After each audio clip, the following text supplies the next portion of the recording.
So I want to bring in Tony Brueski, host of the Hidden Killers podcast, who's based in Arkansas and who's been on this story from the start. Thank you so much for being with us, Tony. A devastating story. You spoke with a couple that may have seen the suspect. I mean, what did they have to say? And when you first heard about it, your reaction? They said they are 100% sure that this was the suspect that they saw on the trail. That's what they left us with. But what they brought in was a story much like many others that day, out on a beautiful summer day near 100 degrees in Arkansas, heat index of 104 that afternoon. And they were out walking.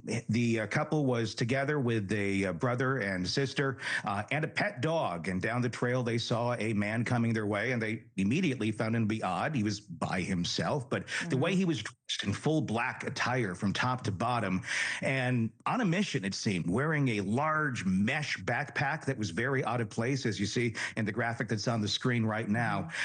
They didn't know what was going on, but as he approached, they described it as a death stare that they got as he looked at them all up and down. And they all had very visceral reactions, describing it very much as bad energy coming off of this guy.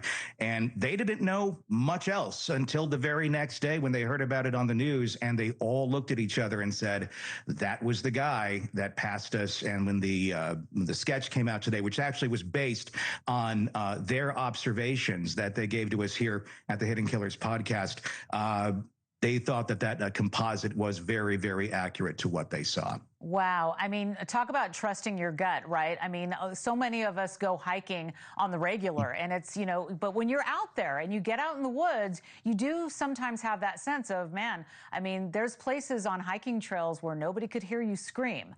Tell us a little bit about where this hiking trail is. You're from Arkansas, you're there now. Is this a safe area? Do a lot of people go there? It is. It's just outside the city of Fayetteville and also Bentonville and Rogers. It's otherwise known as the NWA area, Northwest Arkansas. Walmart is headquartered here.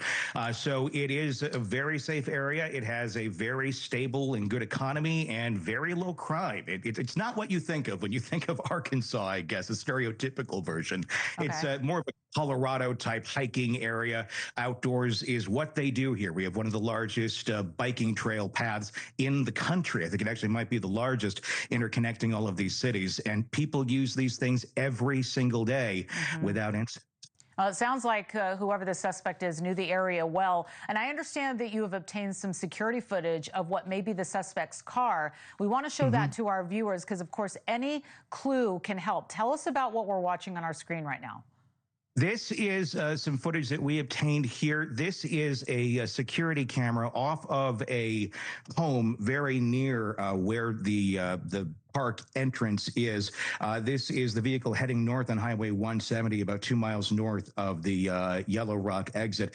It was described, and this is the words of the man who shot it, and he's also what you would call a car guy. So he got into it with me. We got about a 10-minute conversation on our podcast. Black four-door sedan, quad exhaust tips, 2 on each side, matte or semi-gloss black paint, tinted windows, black rims, small spoiler, sleek spoiler luxury design, no visible license plate, completely taped over. He said it sounded like an active exhaust, probably going 60 to 70 miles an hour. He, unlike what the police have put out right now, he disagrees. He's not sure if it's a Mazda. He said it could be, but in his opinion, it might not be. He thought it was more of an Audi Acura TLX, possibly a Mercedes. We've seen a lot of other chatter on that now that we've released that video as well.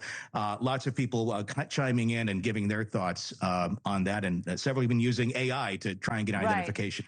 Thank you for watching. Subscribe below and download our NewsNation app right now on your phone, and you will get fact-based, unbiased news for all Americans.